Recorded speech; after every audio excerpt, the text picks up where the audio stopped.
पाकिस्तान का death trap अब उसके लिए डेथ ट्रैप बन चुका है।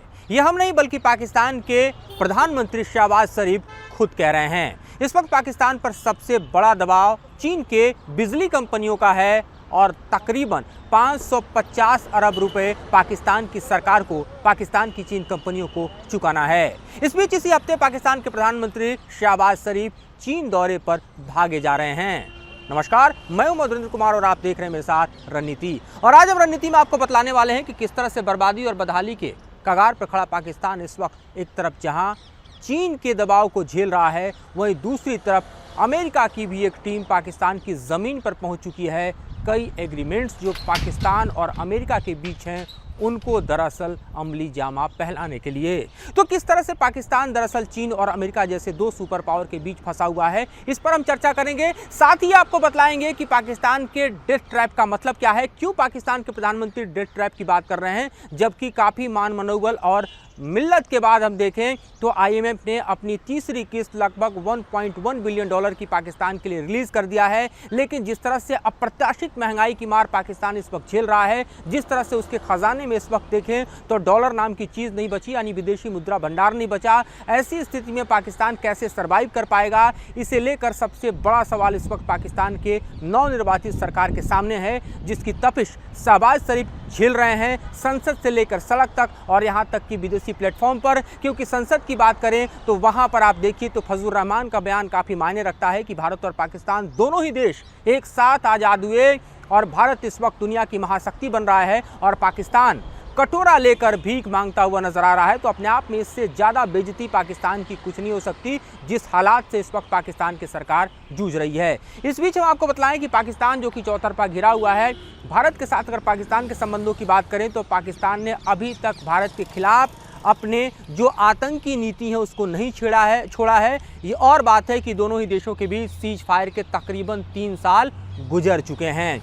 इस बीच आपके लिए भी समझना जरूरी है कि पाकिस्तान दरअसल किस तरह से रणनीतिक लिहाज से चारों तरफ से घिरा हुआ है। एक तरफ ईरान, दूसरी तरफ अफगानिस्तान, एक तरफ भारत के साथ संबंधों की बात मैंने की। इस बीच आपको ईरान के साथ बताएं कि जिस तरह से ईरान और पाकिस्तान के बीच युद्ध के हालात थे, उससे निकलते हुए दोनों देशों ने एक बार फिर से दोस्ती का हाथ भले ही बढ़ा लिया है, लेकिन अभी भी अफगानिस्तान के बॉर्डर पर और खासतौर पर बलूचिस्तान में पाकिस्तान के लिए बड़ा संकट है, जो कि आतंकी संकट से पाकिस्तान जूझ रहा है। इस बीच आप देखें तो ईरान के साथ पाकिस्तान की दोस्ती दरअसल अमेरिका के साथ संबंधों में लाती हुई कड़वाहट के तौर पर देखी जा सकती है। अमेरिका ने बड़ी धमकी देने के बाद एक डेलीगेशन को पाकिस्तान की ज़मीन पर भेज दिया है। लेकिन इस बीच जो बड़ा दबाव है वो दरअसल चीन की तरफ से है। चीन की कंपनियां अपने बकाया राशि को पाकिस्तान से वसूलना चाहती हैं और इस दबाव को झेल रहे इस वक्त जो है पाकिस्तान के प्रधानमंत्री चीन की यात्रा पर जा रहे हैं।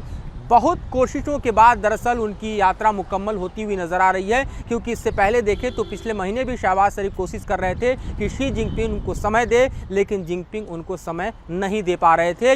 और ऐसे में पाकिस्तान की स्थिति जो है वो दरअसल चीन के सामने गिड़गिड़ाने की स्थिति में थी, क्योंकि चीन अपने सीपेक प्रोजेक्ट को लेकर भी पाकिस्तान की ज़मीन पर फंसा हुआ है। और जाहिर तौर पर जिस तरह से सीपेक प्रोजेक्ट पर चीन के तमाम जो इंजीनियर्स हैं उनकी जान खतरे में है। कई इंजीनियर्स पिछले हमलों के दौरान अपनी जान गंवा चुके हैं। उसके बाद हम देखें तो कई प्रोजेक्ट जो हैं, खासतौर पे पावर प्लांट प्रोजेक्ट, जो हाइड्रो पावर प्रोजेक्ट जो कि सीपेक की जान कहे जाते हैं, उन पर जिस तरह से बंदी का दबाव दिखाई दिया, उससे पाकिस्तान और चीन के जो रिश्ते हैं वो पूरी तरह से तार तार हो गए। अब अपने सीपेक प्रोजेक्ट के दूसरे चरण को पाकिस्तान में चीन आगे कैसे बढ़ाए, ये भी दरअसल शहबाज शरीफ की इस यात्रा के दौरान होने वाली बातचीत का महत्वपूर्ण हिस्सा है। साथ ही पाकिस्तान चाहेगा कि चीन जो है वो दरअसल थोड़ी और मोहलत दे, ताकि चीन की बिजली कंपनियों को जो पैसा उसे चुकाना है उसके लिए थोड़ी फौरी राहत मिल जाए। लेकिन इस बीच अमेरिकी दबाव के साथ जो है वो भी पाकिस्तान अपने रणनीति और ख़ास तौर पर देखें तो डिप्लोमेसी को झेलता हुआ नजर आ रहा है। लेकिन सबकी निगाहें दरअसल शहबाज शरीफ के चीन यात्रा पर टिकी हुई है, क्योंकि चीन के लिए भी एक बड़ी चुनौती है सीपेक के प्रोजेक्ट को पूरा कर पाना। क्योंकि ये प्रोजेक्ट एक तरफ देखें तो POK और दूसरी तरफ बलूचिस्तान से गुजरता है, और दोनों तरफ इस प्रोजेक्ट पर जिस तरह से आतंकी हमले हो रहे हैं उससे चीन की चूल्हे हिली पड़ी हुई हैं। और पाकिस्तान चाहकर भी उसको संरक्षण नहीं दे पा रहा है। पाकिस्तान की अपनी हालत इतनी ख़राब है, ख़ासतौर पर आतंकवाद के मोर्चे पर, कि TTP और बलूच विद्रोहियों ने पाकिस्तान के लिए इतनी बड़ी समस्या इस वक्त खड़ी कर रखी है कि पाकिस्तान की आर्मी उससे पार नहीं कर पा रही। तो ऐसे में पाकिस्तान चाहकर भी किस कदर चीन के प्रोजेक्ट को सुरक्षा दे पाएगा, एक बड़ा सवाल है। ऐसे में चीन पूरी प्लानिंग के साथ अपने सुरक्षा बलों को दरअसल सिविल ड्रेस में और अन्य तरीके से पाकिस्तान की ज़मीन पर उतारना चाहता है, लेकिन ये भी किसी चुनौती से कम नहीं होगा। अगर पाकिस्तान की आर्मी, PLA के लोग जो हैं वो ज़ाहिर तौर पर चीन की आर्मी और PLA के लोग पाकिस्तान की ज़मीन पर आते हैं, वहाँ पर भी आतंकी खतरा उन पर कम नहीं होगा। इस बीच ये देखा जाना चाहिए कि दरअसल इस डेथ ट्रैप के मायने क्या हैं। तो आप जानते हैं कि तकरीबन 550 अरब रुपए का बकाया जो है इस वक्त पाकिस्तान के ऊपर चीन के बिजली कंपनियों का है। दूसरी तरफ आप देखिए तो चीन का जो पूरा का पूरा कर्जा पाकिस्तान के ऊपर है वो भी कमतर नहीं। अगर चीन के कर्जे को पाकिस्तान के ऊपर देखें तो आप समझिए कि ये भी अपने आप में एक बड़ा ग्राफ जो है वो पेश करता है। उसके जो डाटा हैं वो बतला रहे हैं कि तकरीबन जो है अगर आप देखें तो चीन का पाकिस्तान के ऊपर कर्जा 67 अरब डॉलर से ऊपर जा पहुंचा है। ये भी अपने आप में एक बड़ी चुनौती जो है वो दिखाई दे रही है। और इतना ही नहीं बल्कि 67 अरब डॉलर से ऊपर अगर हम कहें तो चीन का कर्जा पाकिस्तान का है, लेकिन अगर आप विदेशी कर्जे को पाकिस्तान के ऊपर देखें तो ये फिगर और बड़ा दिखाई देता है। पाकिस्तान के स्टेट बैंक के ऊपर जो इस वक्त का विदेशी कर्जा है वो तकरीबन 124.5 अरब डॉलर का है। और इस तरह से पाकिस्तान पूरी तरह से डेप्ट में भिड़ा हुआ है, डेप्ट में एक तरह से यानी कर्ज में डूबा हुआ है। और इसीलिए पाकिस्तान के प्रधानमंत्री शहबाज शरीफ कह रहे हैं कि ये डेप्ट ट्रैप पाकिस्तान के लिए डेथ ट्रैप बनता जा रहा है।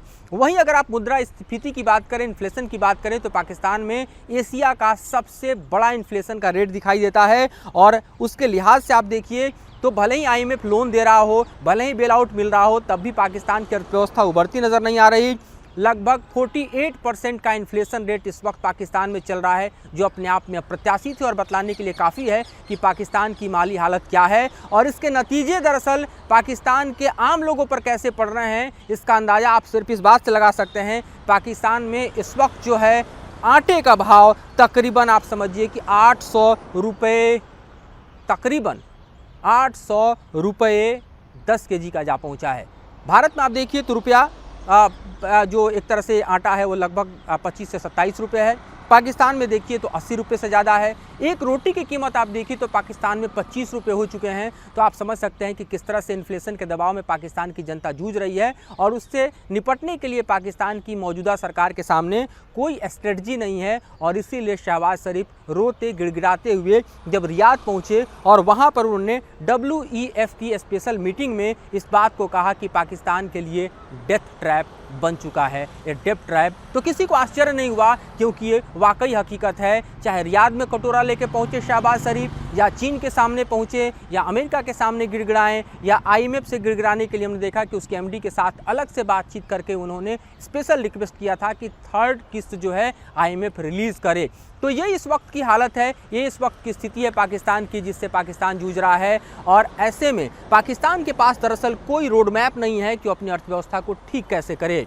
अगर पाकिस्तान की अर्थव्यवस्था को आप देखें तो उसमें ब्लैक मनी और ख़ास तौर पे इस तरह के धंधे आपको दिखाई देते हैं, जो कि पाकिस्तान के लिए दुनिया के सामने हम देखें तो किसी मुसीबत से कम नहीं। क्योंकि पाकिस्तान की अर्थव्यवस्था का एक बड़ा आधार इस वक्त हम देखें तो ड्रग ट्रैफिकिंग है, हथियारों की सप्लाई है। हथियारों की हालत यह है कि पाकिस्तान जो है ईरान को भी हथियार बेचना चाहता है, जो कि इस बार जो पाकिस्तान और ईरान के बीच संबंध है उसमें दिखाई देते हैं। दूसरी तरफ वो यूक्रेन को हथियारों की सप्लाई कर रहा है, जिसके चलते उसका अपना स्टॉक कम हो रहा है, लेकिन उसको पैसे चाहिए। तो किसी न किसी तरीके से वो अपनी अर्थव्यवस्था में पैसे डालने के लिए एक तरफ कटोरा लेके घूम रहा है, दूसरी तरफ आप देखिए तो यूक्रेन जैसे देश को, जो कि रसिया से युद्ध लड़ रहा है, उसको हथियारों की सप्लाई कर रहा है। साथ ही रूस को भी हथियारों की सप्लाई करने के लिए, जो उसके यहाँ हथियार बनते हैं, खासतौर पे गोला बारूद बनते हैं, उसकी सप्लाई देने की बात कर रहा है और दे भी रहा है, जैसा कि रिकॉर्ड में आ रहा है। तो अपने आप में देखिए तो पाकिस्तान के सामने कोई रोड मैप नहीं है कि अपनी अर्थव्यवस्था को ठीक करे। और जब तक आतंकी नीति पर पाकिस्तान चलता रहेगा, भारत के साथ भी संबंध नहीं सुधरेंगे